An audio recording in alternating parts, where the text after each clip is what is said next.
आपण म्हणतो आपल्या शरीराचा जेवढा विचार करतो तेवढा आपल्या मातीचा पण आपण ऑर्गॅनिक पद्धतीने विचार केला पाहिजे.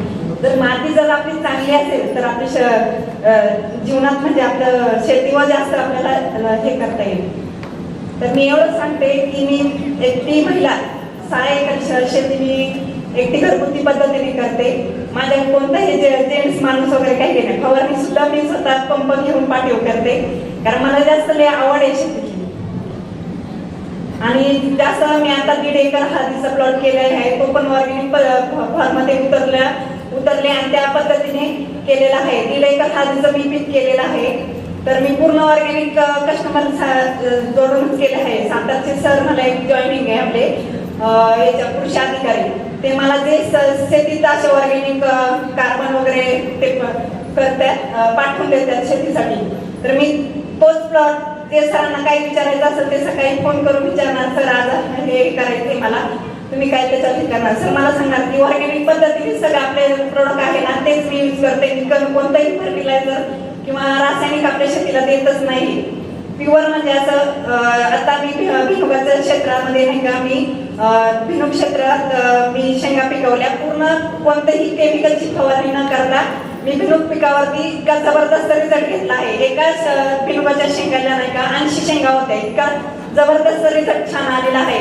तर मी कॉन्फिडन्सली सांगते की ऑर्गॅनिक शेती खरंच खूप चांगली आहे. आपण म्हणतो की आपण कसं रासायनिक न वापरता कसं पिकू शकतो. तर पहिल्यापासून शेड्यूल घेतानाच ऑर्गॅनिकने घेतलं ना पूर्णपणे उत्पादन पण जास्त निघतं. फर्टिलायझर पेक्षा उत्पादन जास्त निघतं त्यामध्ये. तर माझी एवढीच इच्छा आहे की सर्व महिलांकडे शेती आहे, सर्व आहे. आपली शेतीत आपण नाही का आपल्या घरगुती भाजीपाला कसा पिकवता येईल याकडे लक्ष द्यायचं. कारण हे आज कॅन्सर आजाराला किती प्रमाण वाढले हे सगळ्यांना माहिती आहे. तर आपण असं प्रत्येक महिलांनी आपल्या शेतीसाठी एक असं 10-5 गुंठे कुठं तरी आपली शेती घरगुती भाजीपाला पिकवला पाहिजे. मी तर माझ्या घरी तेवढाच पिकवते.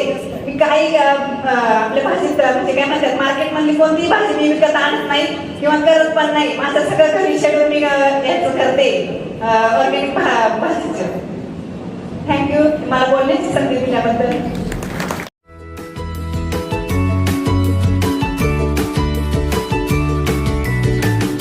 बातम्या शेतीच्या,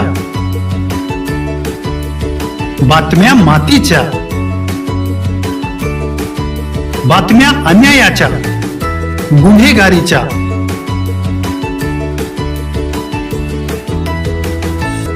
राजकारणाच्या आणि समाजकारणाच्या,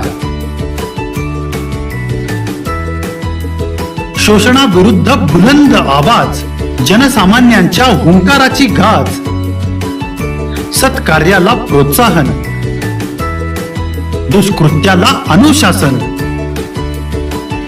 निर्भीड, निस्पृह, सडेतोड, बेधडक आणि रोखटोक म्हणजेच विघ्नहर टाइम्स. शोध बातमीचा, ध्यास सत्याचा.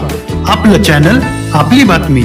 सबस्क्राईब तर कराच, पण बेल आयकॉनवर क्लिक करायलाही विसरू नका.